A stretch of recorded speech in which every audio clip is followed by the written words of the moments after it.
Hello again. Nicole Anderson here for Create Her Own TV. And today we're talking to Nikki. And today's topic is, it's not a sad one.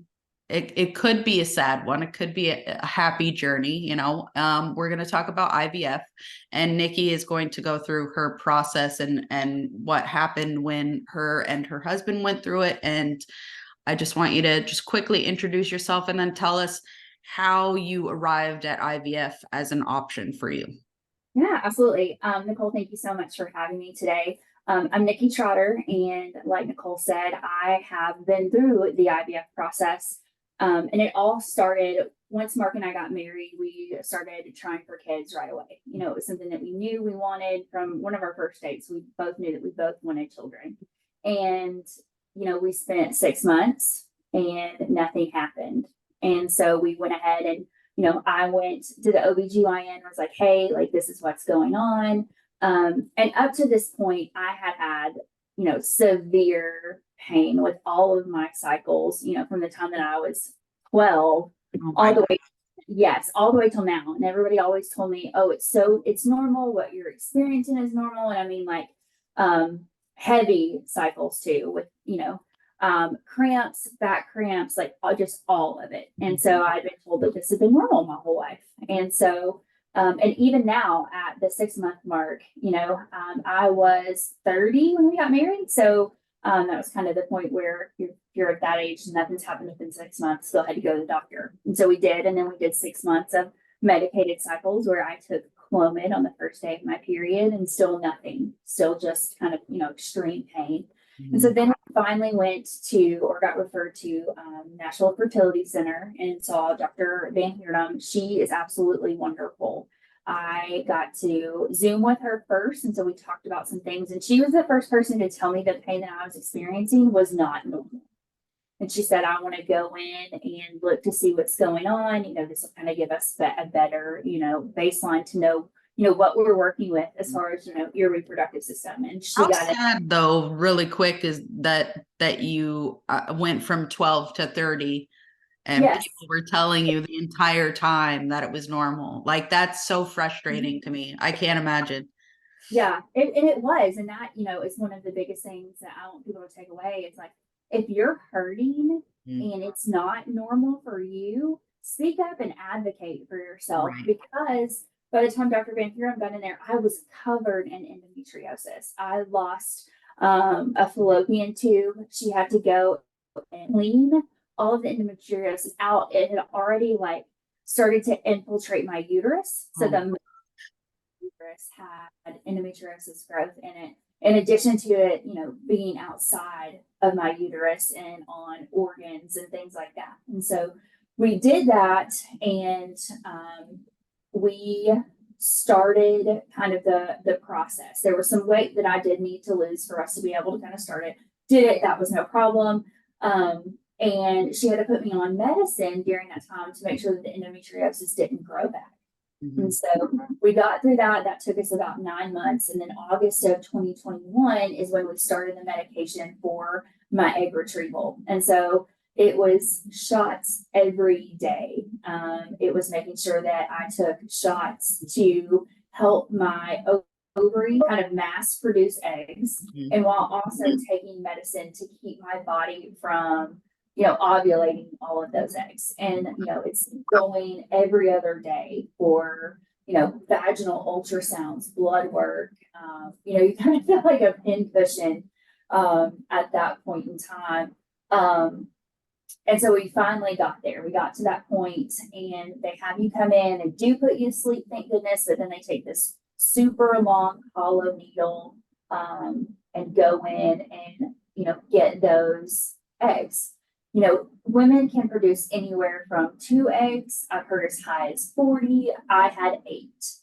And so we were very fortunate that all 8 of those were mature and were able to be put together or, in the lab to see if they would grow. The eggs aren't mature, then they can't use them at all. So we were very lucky that they got to use all 8.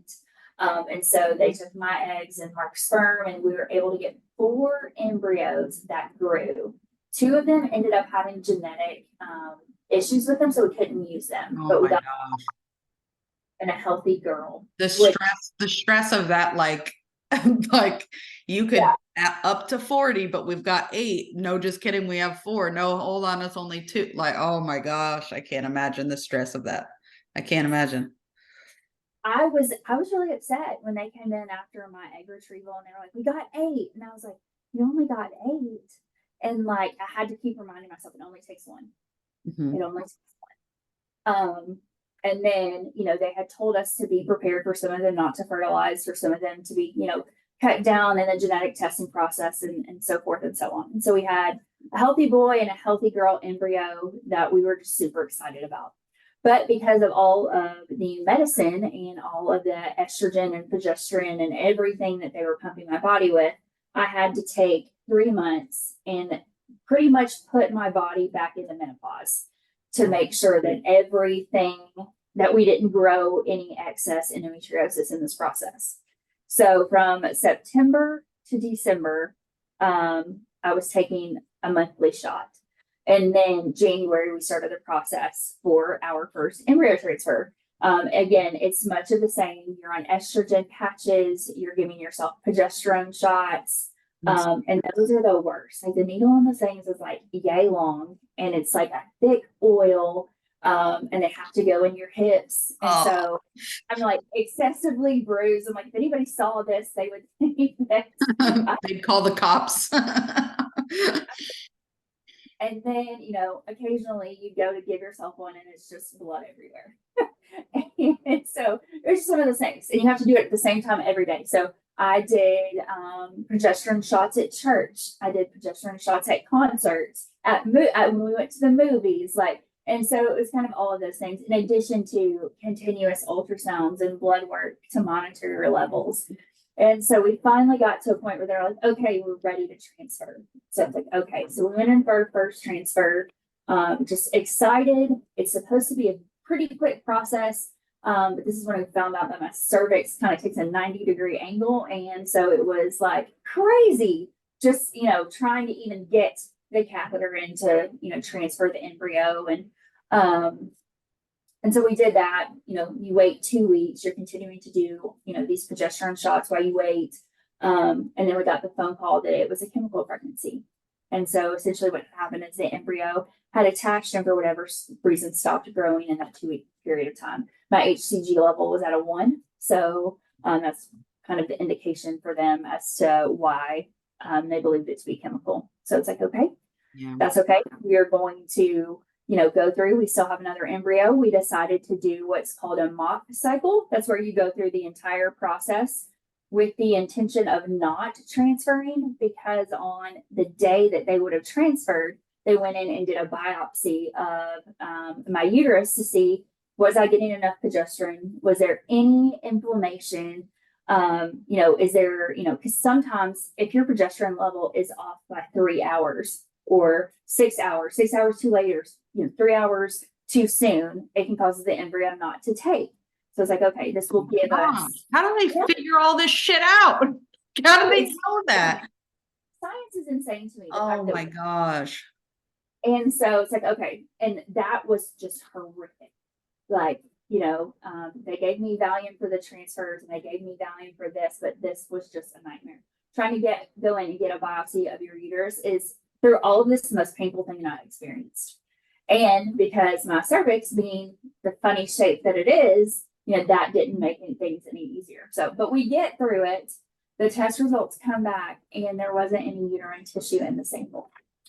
And so they were like, okay, this is what we can do. We can do another mock cycle to find out, or we can proceed with your next embryo transfer. And so that caused some tough questions to be asked in my household, like, what do we want to do? What's next for us?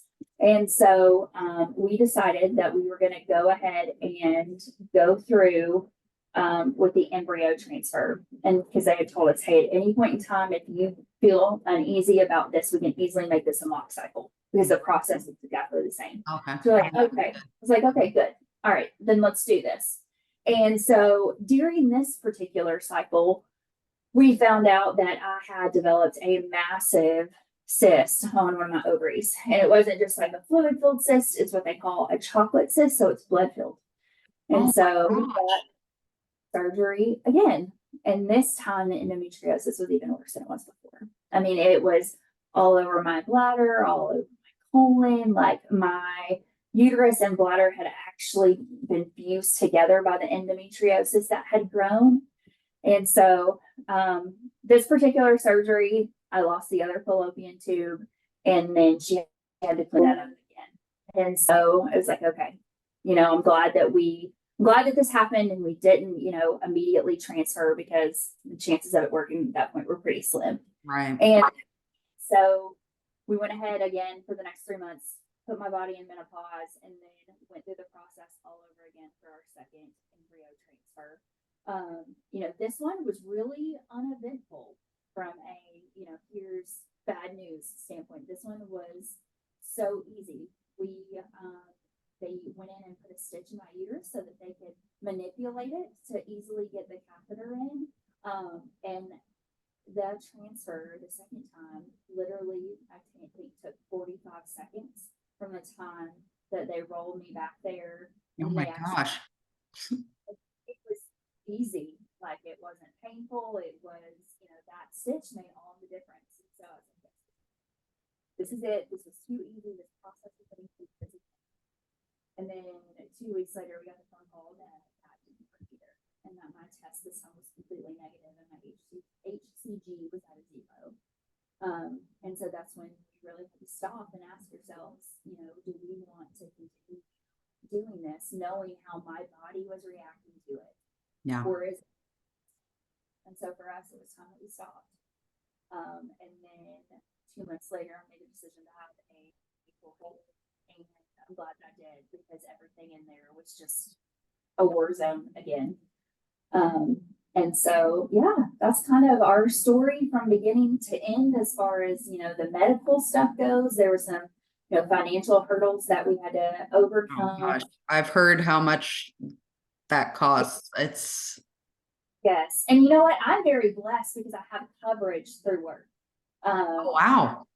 Yeah, I had coverage for up and through our egg retrieval. I had coverage through Blue Cross Blue Shield. That was a nightmare. They had us pay everything up front, and then I had to submit claims as they came in. So we had, full transparency, $17,000 on my credit card that I'm just waiting for checks for Blue Cross Blue Shield to come in, so that I can, get the claim submitted, get it paid off, whatever.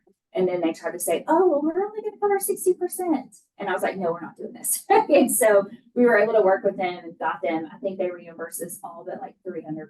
So that in itself was amazing. Yeah. And then luckily my employer had seen all of the issues that we were having with Blue Cross Blue Shield, and then moved to a provider called Progeny, which gives you like 2 smart cycles, what they call them. So an embryo transfer is 1/4 of a cycle. An egg retrieval is 3/4 of a cycle. And so I had at that point only used half of a cycle, and we could have continued going, but at that point it just was not, I don't want to say worth it, because everything we went through was so worth it, but I didn't want to continue putting the stress on my body. Right. Yeah. That had to be a very difficult decision to make, like very difficult. And there were, throughout this entire process, just the highs and the lows. One moment you're, riding high because you found out that you did get 2 healthy embryos after all, because there's always a chance you get none. And so, we got 2, a boy and a girl. Like we always said we wanted a boy and a girl, and then we wanted to adopt a third. And so, and then that first phone call was really, really hard. I had just been so convinced that this was going to work. We had bought not furniture, but started kind of decorating for the nursery and those kind of things. And so having to take all of that back was really, and that's when we really started limiting kind of who we told. Yeah. We were at the process. We had told everybody, like, hey, we had this transfer, we're waiting to find out. And then having to tell everybody that it Right. did. Yeah. Everyone gets excited and then you have to like untell or retell everybody. Like, oh my gosh. And that's just like the emotional and physical strain. And Yes. I'm sure a lot of marriages don't survive that kind of stress either. Like that sounds, and I don't know if your case is typical. I mean, I'm sure that a lot of women who have to go through that, the IVF, have some sort of endometriosis or something. And, but I mean, I wonder, you probably are always wondering if somebody before I turned 30 had just tested me, would I have been okay? You know, like that's got to be. Oh yeah. If somebody would have just said, "Hey, this isn't normal," and said, "Hey, let's go figure this out," because they knew I had cysts, like I had very typical fluid filled cyst, and that was just like, "Oh, that's just part of it." We did Depo Provera for a while, which now, looking back now, I would not recommend to anyone unless it's a last option to treat endometriosis, because I mean, The shot, the birth control shot, right? yeah, uh-huh. Because it just, I mean, it literally puts your reproductive organs to sleep. And so trying to get them woke back up again was a process in itself. I think that took like a year and a half. Wow. And I just, hey, I eventually want to have kids. I want to go ahead and come off of this and start regular birth control again. And so, but yeah. And I am very, very lucky in the support system that I had in this. Right. I am a Christian believer, and the people that I go to church with, it's amazing how many of us women have had very similar experiences. Oh yeah. And by being open and talking about it has allowed me to connect with so many other women who have been through this process and had either great results or had the outcome that we had, where we didn't, it didn't give us a child of our own. But just being able to share that with each other. I did at one point join a Facebook support group, and that became too much for me. Too much. Yeah, I mean, it was, how the Facebook algorithm is. I do. Yeah. In your face and all of those kind of things. Sometimes that's great, but for me, it wasn't, because I was constantly seeing it over and over again. And then for me, it was really important to realize that for me, my worth was not going to be found in whether or not I could have children. I refuse to let society tell me that I'm less than, unworthy, or broke. Because I firmly believe that there are a ton of people who need a mother figure to look up to, or who need a spiritual mother, or just need, something that they didn't get from their mother, or just a different, a different woman's perspective in their life. And so that for me, made all of the difference. Absolutely. I'm also a firm believer that the reason that my marriage survived through this was the Christian foundation that we have. We were able to look and say, God didn't cause this. Can he for good? Absolutely. And that's really what I feel like he's been doing for the last 2 years, is allowing me to share my story, share how, my Christianity and my belief in him has helped me get through that. And it's just amazing how, I've been able to share, and how, women have really opened up to me about it, because society also tells us that we shouldn't talk about it. Yeah. But what's up with that? Like, there's so many, honestly, 90% of the stuff you told me today, I would have no, I don't know, because women don't talk about it. And that's one of the biggest reasons that I wanted to put all these videos together, is because at the end of the day, we're not alone. Like everything we go through, there's somebody else in the world going through it. And if nobody's talking about it, then we continue to feel that loneliness, and it's isolating. And being a mother in general is isolating. And being someone who wants to become a mother and is going through all of that, I can't imagine doing that by yourself. And, your marriage surviving is just that. And honestly, like, you hear about that all the time. Like our marriage didn't survive. IVF, our marriage didn't survive, one of our children passing away. Like it's just so many, there's so many little things that people don't realize are happening around them. And, you know, it's very important to talk about this stuff. Very important, because a lot of women have to go through it. I personally know multiple women that have gone through it, and it's not easy. And, especially when, statistics tell us 1 in 4 women will have a miscarriage and 1 in 6 will need fertility treatment. Like, there is no reason why we're not, just shouting from the rooftops, like, hey, I'm going through this.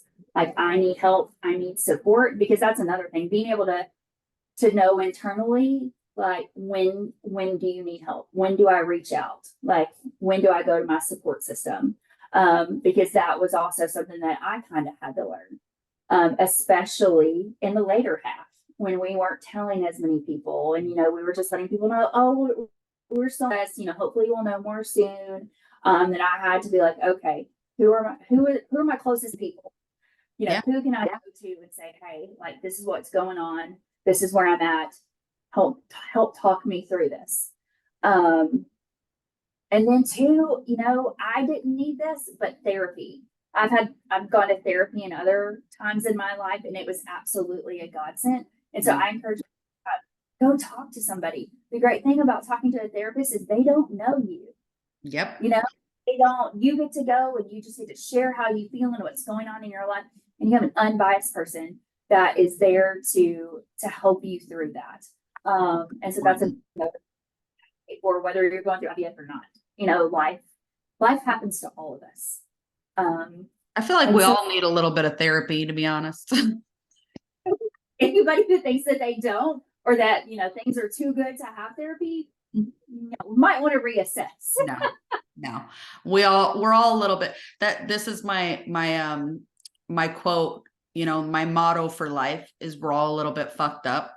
I know it's terrible to say, but we really are. Like and the thing is that the whole reason I started this was because when I became a mom, I felt so alone and so isolated, because everywhere I was looking, I didn't have that support system. When I first became a mom, I didn't have friends that had little kids the same age. I just didn't. I don't know if it was because of where I lived or whatever. I just didn't see the importance of it, know the importance of it.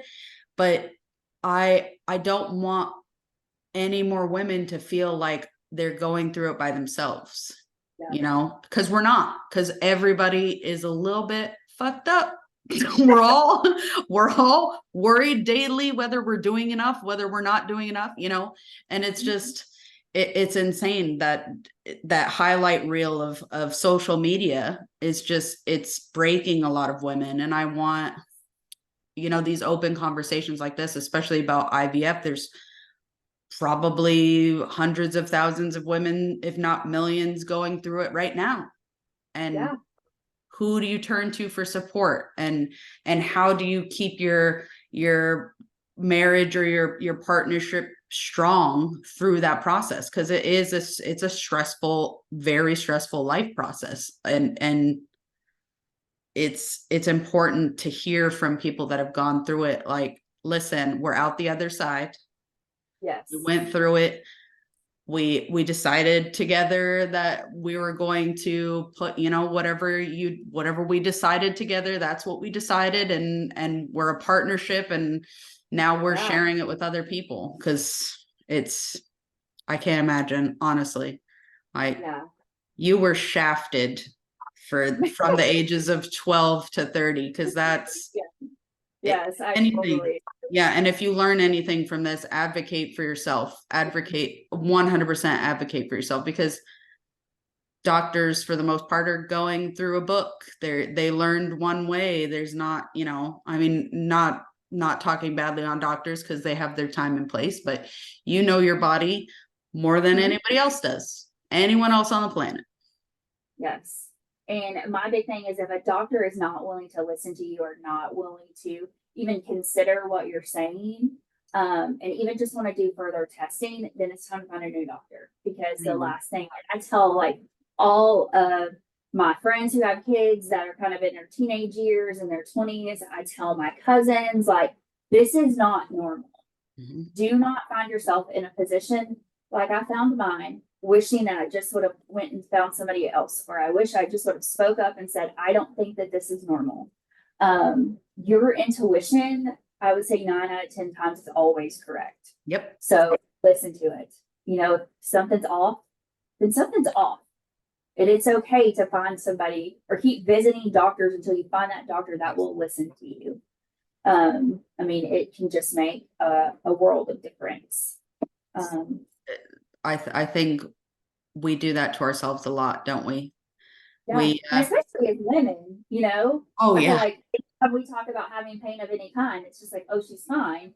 But you know, Women are more likely to remain uncomfortable to to allow somebody else to be comfortable, if that makes yes, sense. Like yes, we're more likely to shove down like, oh no, it's okay. I'll be fine because I need to do all these other things, or I don't want to go to the ER because I feel like I'm having a heart attack when they're just going to tell me it's an anxiety attack. Like, yes, or I've got acid reflux. yeah. And then what happens is we have heart attacks or we don't get treatment and like the worst possible thing happens. And that I think is just what's so frustrating. You know, there was one time early on in our marriage when my cycle was so bad, I had to go to the emergency room. And the doctor, love his heart, was just very much, you're just having like a period. I'm going to prescribe you some naproxen, you know, go home and rest. And I'm just like, I don't think that you understand that I'm dying. And so, or what I thought was dying, because it was just that bad. And, you know, even for my husband, Mark, he knew my cycles were bad and he knew how much pain I was in, but no one but me knew how bad it was until I got in there. And took pictures out to him the first and second time she did my surgery. And it was like, hey, this is what this is. And, so yeah, I mean, just advocate for yourself. And the same thing, like from a financial standpoint, if your employer isn't offering fertility coverage, you can go in and advocate for progeny. The company will actually partner with you in presenting things to your HR department and will help you advocate for yourself and other women that you work with in coverage. Awesome. It's what was the company called? Progeny. Okay, I'll link that below too, in the YouTube, you know, the caption, just so people have access to that too, because that's great. I didn't know about that. I didn't know, you know, with health insurance these days, you never freaking know, do you? What they're gonna cover, what they're not gonna cover. What's covered. There's still questions of whether it's covered. That's a whole nother conversation. Yes. Oh yeah. Health insurance is a whole nother episode for a 3-hour long one.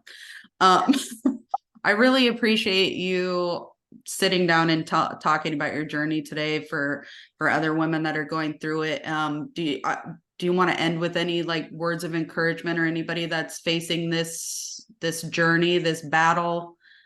Yeah, just don't give up on yourself.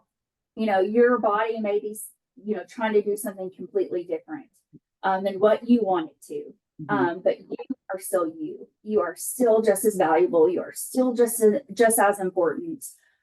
Your marriage or your relationship is still just as important. Remember to continue to invest in that and talk it out when you're, you know, having these really big emotions because you've got all these hormones and they're up and down and out of whack. Like making sure that, you know, you're going, you know, to your partner and saying, hey, look, this is what I'm experiencing today, and allowing him or her to do the same thing, right? And being able to say, like, we're really, truly in this together. And then again, just don't allow whether or not this process works for you define who you are, because you are so valuable and you're so loved. And this is a chapter in your story, not the end of it. I love that. I love that. It's a chapter. And you'll look back on it, and yes, you'll have fond memories, and yes, you'll have, you know, you'll remember the times that broke your heart, but at the end of it, you'll look back and you'll see how resilient you are. And how, if you can get through that, you can get through anything, regardless of what that happens. Absolutely. Preach it. Preach it. That's been, I'm just going to end it like that because there's no other thing that I could say after that that's better. Thank you guys for watching. Until next time.